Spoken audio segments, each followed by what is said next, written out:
My goal was to record a solo album at the cabin by the lake. I'm certainly not the first musician to do this. Google cabin fever and see for yourself. The cabin was built by my great-grandfather and has remained in the family ever since. Naturally, it's been spruced up over the years. It now has running water, a high-powered generator for electricity, plus an indoor toilet, a recent addition after a bat got tangled in my ex-wife's hair while she was having a tinkle. Which leads me to why I came out here in the first place, in the middle of Nowheresville, Ontario, in the cold of the early spring. My marriage ended 2 weeks before Christmas. My wife dumped me, then she made off with her younger and more handsome coworker Carl. I hate Carl, but I digress. Needless to say, I was at a crossroads. Thus, I started writing songs. Once I scratched out the first couple songs, the floodgates opened and the rest followed accordingly. By the end of January, I had composed enough songs for a solo acoustic album. I promised myself I wouldn't call the album Cabin Fever. I brought 2 acoustic guitars, my Gibson J100 and a vintage Harmony, circa 1960, which I used for open tuning and slide guitar. I also brought some hand drums and shakers, a plethora of high-quality microphones and my laptop, plus a bottle of single malt scotch and a plenty of grub.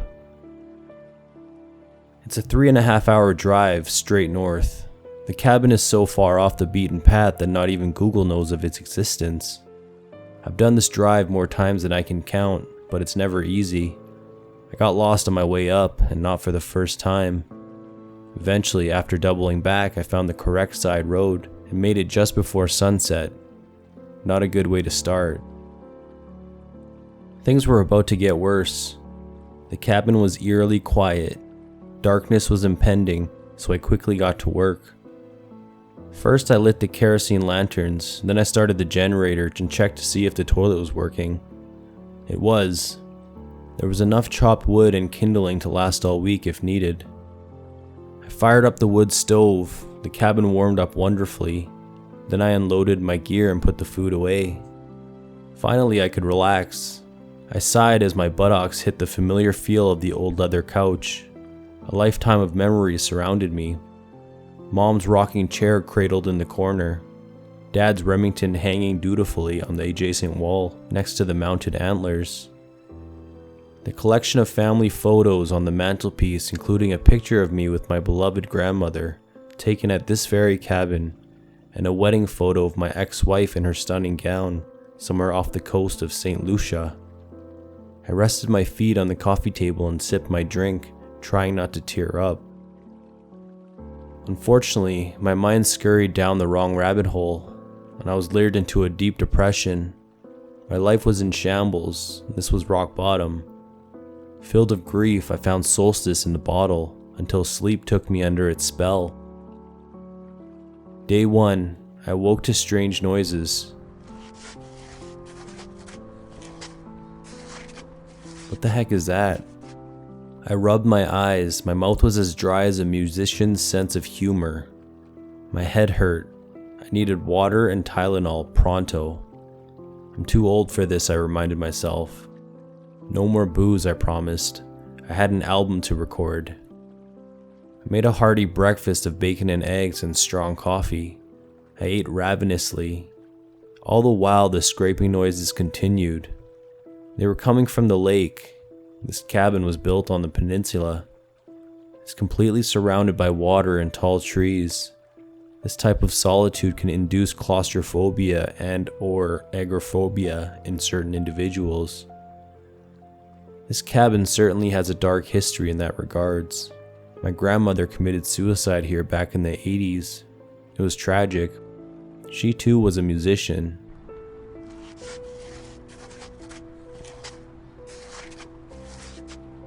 I should check that out, I grumbled, while groping my coffee mug. Better grab the gun on the way out just in case. As always, the view was stunning. The soft morning sun sparkled over tops of trees, which provide plenty of shade in the afternoon. The deck is cozy with enough room to sit and read a paperback while enjoying a generous backdrop. Beyond the deck lurks McName Lake. With squinted eyes, I scan the ashen lake. Aside from the blustering breeze sweeping up pieces of icy snow and the gaggle of Canadian geese bobbing about their business, the lake was deserted.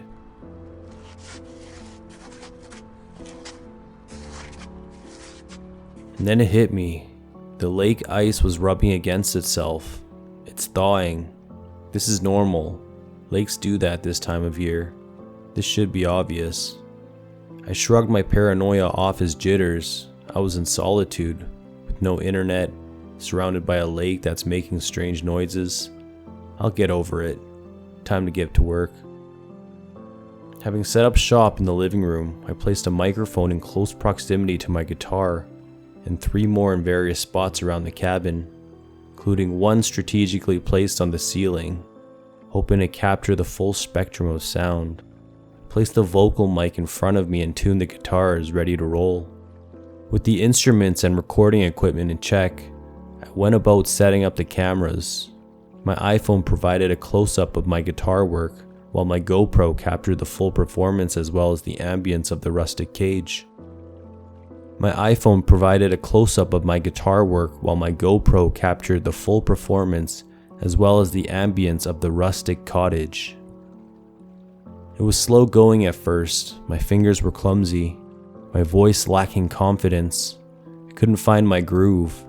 It's not every day one finds themselves alone in a 100-year-old log cabin encapsulated by a creaky lake. My voice and my fingers needed time to warm up. By the 3rd cup of coffee, things started to improve. It was tiresome, but by the end of the day I managed to record 3 songs: Hard Luck and Trouble, Country Livin' Whiskey Drinkin', and a spiteful little number called So Long to Know You. Nightfall came. After enjoying a steak dinner and some scotch, I retired to the couch. So far so good. Day 2. I awoke with a terrible sweat, shaking. Nightmares dissolved into my mind like ice cubes slipping into a cool drink on a warm day. I forced myself out of bed, urinated, then went straight for the coffee maker. Coffee in hand, I meandered to the deck, ready to relax and have a cup. Before I could nestle into a lawn chair, however, something weird happened. A brisk breeze brushed the back of my neck, sending a searing shot coursing through my body, spilling my coffee in the process. What the? Something whizzed past me. I wasn't alone. I went for my gun and didn't dawdle. Then I searched the premises, gun in hand, looking for any intruders. It's a small plot of land. It didn't take long. The snow on the ground had recently melted.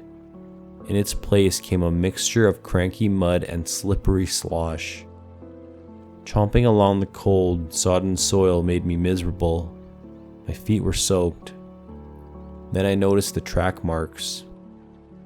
The tracks were like any I'd seen, long, curvy claws at the tip, cut deep and wide, bear-like, except twice as large and spaced further apart. Judging from the depth of them, the thing was orangutan. I scratched my head.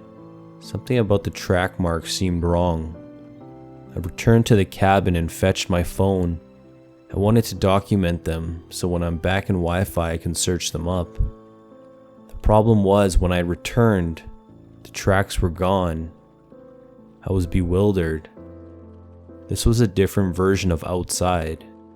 Moments ago, the morning was full of birdsong. Not anymore. I rubbed my eyes in disbelief. I gotta get out of here, I said, not trusting the sound of my voice. Don't be ridiculous, I answered. I just got here. I was right. I marched back inside the cabin and put the shotgun back into its rightful spot on the wall. I poured myself a fresh cup and drank my coffee in quiet desperation. Something wasn't right. The air in the cabin was too thick. The silence was deafening. I had nearly forgotten my true purpose for coming here. My eyes glanced at the old Winchester next to the antlers and remained there for an uncomfortable length of time. Too weary to eat, I unlatched my acoustic guitar case and pulled out my Gibson, placing it neatly on the stand. When I opened the other case, it was empty. I panicked. That old harmony was irreplaceable. I ran outside, gun in hand, murder in mind, but of course nothing was there. I fled to the cabin ready to give up and go home. To my surprise, my old harmony was sitting on the stand next to the Gibson, gleaming. Impossible. Had it always been there? I shrugged. With shaky hands, I strummed a chord. It was in tune. Reluctantly, I fired up the laptop and went to work. The first song I recorded was a Delta blues number called Hammer Song, both a tribute to Hammertown, Ontario, as well as a nod to American folk legend John Henry. The song came out swimmingly. I tried my hand at it again, but nothing beat that first take. The blues licks were ferocious, the vocals drenched in gut-wrenching soul. I was pleased, so much so that I had woken my appetite. I plundered through some bacon and eggs, and then I made a rough mix of the song. It needed something special, so I added some shakers and a djembe for support. That's when I noticed the applause. First I thought it was the percussion, but upon further review it was more than that. Underneath my voice and guitar was an actual audience. For real. They were clapping along, cheering sporadically, even catcalling from time to time. I pulled up the files from the laptop looking for visual clues as to where the sound was coming from, but I found none. Instead, my laptop slammed shut. I leapt out of my chair screaming in surprise. "Who's in here?" I shouted. "Show yourself." Someone was in the cabin. It was undeniable at this point. "Do you want me to leave?" I regretted asking this. Truth be told, I wanted to stay. I had work to do, not to mention my grand finale. I closed my eyes and took a deep breath, and then I grabbed my Gibson and strummed an open G chord. It sounded like an ocean. I restarted my computer, pressed record, then began picking through a tune called Sorry Again. Sappy fingerstyle song I wrote shortly after my marriage ended. Again, I nailed it on the first take. As I finished the final chord, I was surprised to see the glow of the setting sun peeking through the adjacent window. I checked the time, 7:51 p.m. That's not right, I told myself. But it was. Apparently time was not on my side. The day was spent in hours, but the music was effortless. After blending the guitar with the vocals, I pressed play and was immediately awestruck. My voice was divine, my guitar on orchestra. That said, I didn't know what to make of the voices. With the volume turned up on the headphones, you could hear them chattering amongst themselves at the quiet parts, singing along to their favorite parts. Judging from the recording, you'd think I was performing to a live audience. "At least they're applauding," I said in a wobbly voice. I'd hate to see what would happen if they were displeased. By now it was pushing 11 p.m. As ludicrous as that was, I made some canned ravioli and washed it down with a single malt scotch. Just a little, I reminded myself. No more hangovers. I added another log to the fire and then I slipped into a deep and troublesome sleep. Day 3. Something startled me awake, a noise coming from outside. I'd been having a nightmare. In it, I was being chased through the woods by a grisly monster. Bizarrely, the monster was singing, but I didn't recognize the song, nor did I understand the words. Those sinister sounding syllables, however, stayed with me as I stooped over the couch, scared shitless. After emptying my bladder, I grabbed the gun and grumbled outside. The air was basement damp and chilled me to the bone. A copse of soggy black spruces bordered the semi-frozen lake, the leaves ridding themselves of the last night's rainfall. To my horror, those inhuman claw marks emerged from the lake, making great strides, leading to the back of the cabin. I cocked the gun, then sprinted around to the deck, fully expecting a confrontation. The deck was empty, save for a paperback resting on a crooked lawn chair with coffee stains dripping down its side. The lake cranked out a creepy sound, startling me, and then something nuzzled the nape of my neck. "I gotta get out of here," I snapped. I rushed inside and began the daunting task of packing up. Yet, as I was putting my guitars away, something prevented me from doing so. I couldn't bring myself to leave. Instead, I re-listened to the work I'd done on day one. The songs were extraordinary. That said, the auspicious audience was impossible to ignore. I was furious. Someone or something was hijacking the mixes. My mind jumped to many conclusions, each scarier than the last. Ultimately, I shrugged it off. What choice did I have? I tuned up the old harmony and cut the sixth song. A blues number using dad-gad tuning called Fell in Mud. This was my most difficult song to play. Originally, my plan was to record the guitar first and then overdub the vocals afterwards, but I decided against it. Instead, I recorded it in one take. Unbelievable. I was stunned by my performance. My voice was gnarly, full of emotion, my finger picking precise and with purpose. The audience filled in the quiet bits. The idea that I wasn't alone was indeed freaking me out, but the results spoke for themselves. So, with the butterflies swirling in the pit of my stomach, I reached for my Gibson, flat pick in hand, looking to keep the momentum going. I tuned up and then pressed record. I strummed the G7 chord, letting it sustain. And then as I leaned into the opening riff of The Devil I Know, someone spoke my name. I jumped out of my seat, my blood went cold. I hate being interrupted. "Who's there?" I spat. My voice fell to the floor with a thud. I knew it wasn't safe here, but the allure of my tobacco-burst Gibson guitar was irresistible. Sat back down, took a deep breath, and hit record. Sure enough, just as I started the riff, a voice spoke inside my headphones. This time I kept playing. Although my hands were shaky, I managed to complete the song. It wasn't perfect, so I did another take, and then another. With each take, I was bombarded with bellows and hollers from the omnipresent audience. After 9 tries, I finally got it. Wearily, I mixed the vocals with the blended guitars until I produced a pleasing sound. Upon playback, those spectators were as pesky as ever. "I'll have to fix that when I get home," I said, stone cold terrified. Having eaten dinner and tidied up, I loaded some wood into the stove before collapsing onto the couch. I was spent. Darkness engulfed me. The walls were closing in, the air difficult to breathe. Panic turned to despair. Would anyone notice if I disappeared? Would anyone care? No, I was insignificant. The world would go on without me, as if I'd never existed. The wretchedness of my personal life came flooding back, all the while my eyes fixated on the shotgun on the wall. "You came here to kill yourself," I reminded myself. I nodded. My plan was to go out with a bang.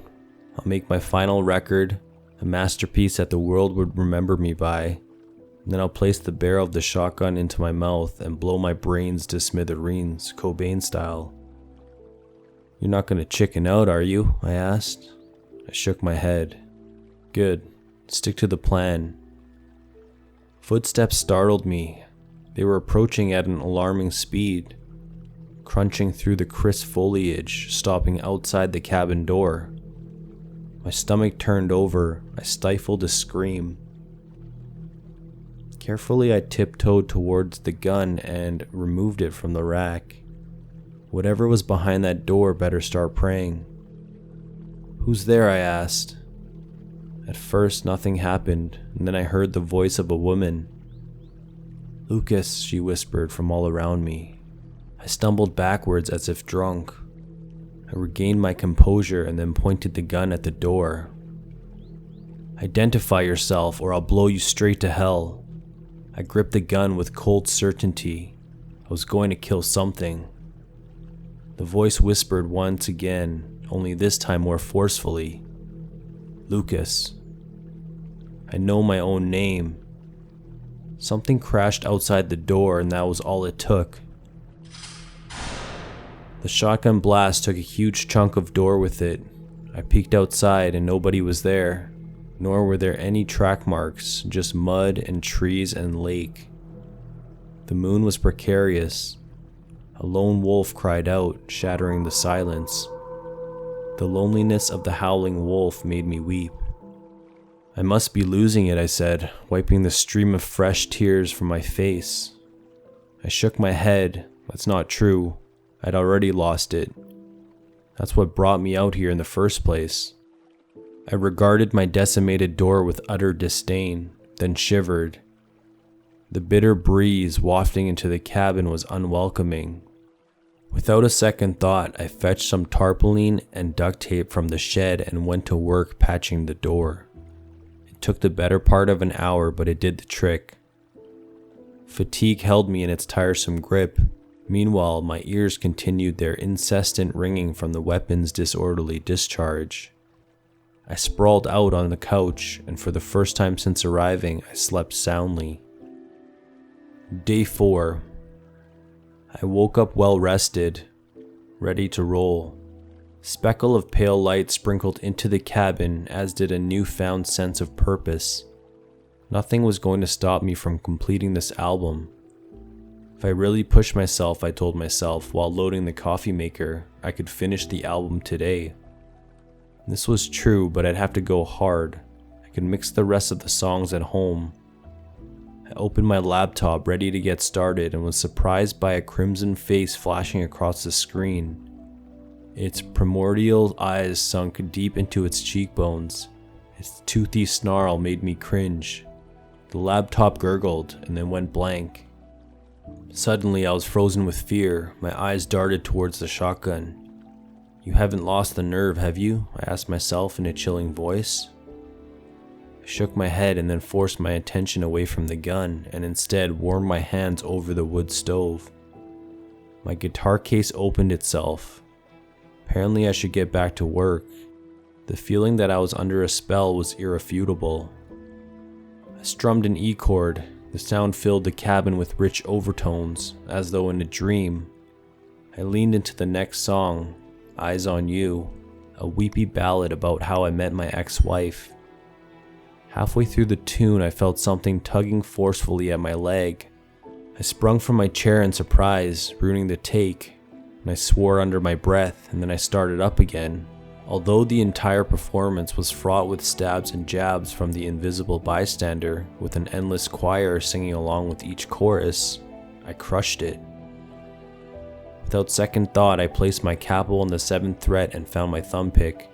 Then I ran through a fingerstyle blues with a gospel twist called After the Rain. It would prove to be another first taker. I was on a roll. The afternoon flew by like a midsummer's dream. As the evening sun descended across the marmalade sky and the cascade of stars illuminated the world above me, I finished my album. Soon afterwards, I slept and was feasted upon by an endless cycle of nightmares. Day 5. Morning filled the cabin with light. As the memories of dreamlike monsters faded, I forced myself off the couch. The laptop came alive. That devilish face was speaking in tongues directly into my head, flashing on and off the screen full of furious rage. I jumped so high that I cracked my head on the ceiling, biting my tongue in the process. In a frenzy, I slammed the laptop shut and started packing up.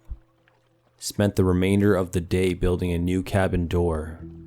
The shed had the appropriate tools, and lumber was not in short supply. It was a daunting task, but I didn't mind.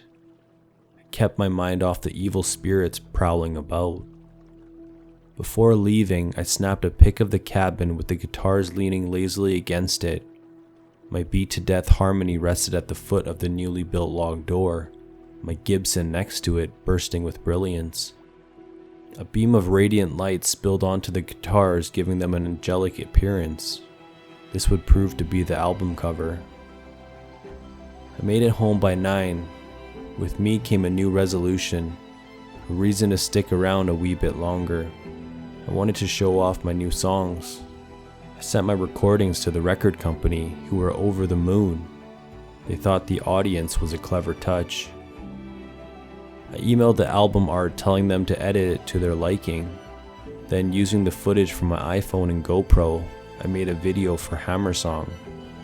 I gave the video a grainy tinge for ambience, blending close-up guitar bits with the full cabin experience. The dancing orbs in the background were barely noticeable. As I was uploading the video onto YouTube, an email arrived. It was from the record company. "Great stuff, Lucas. Here's the finished album cover. Hope you like it. We certainly do. Big things ahead." When I saw the album cover, I nearly died. They had cropped the pic and boosted the color, making the details much more intense. What first caught my attention was the name of the album, printed in simple lettering just below my name. Cabin Fever. Before I could wrap my mind around this anomaly, something else caught my eye. There was a face peering out from the crook of the window, transparent as though photoshopped. The face was eerily familiar. I zoomed in and gasped. "This makes no sense," I muttered under my breath. But then again, it made perfect sense. It was my grandmother.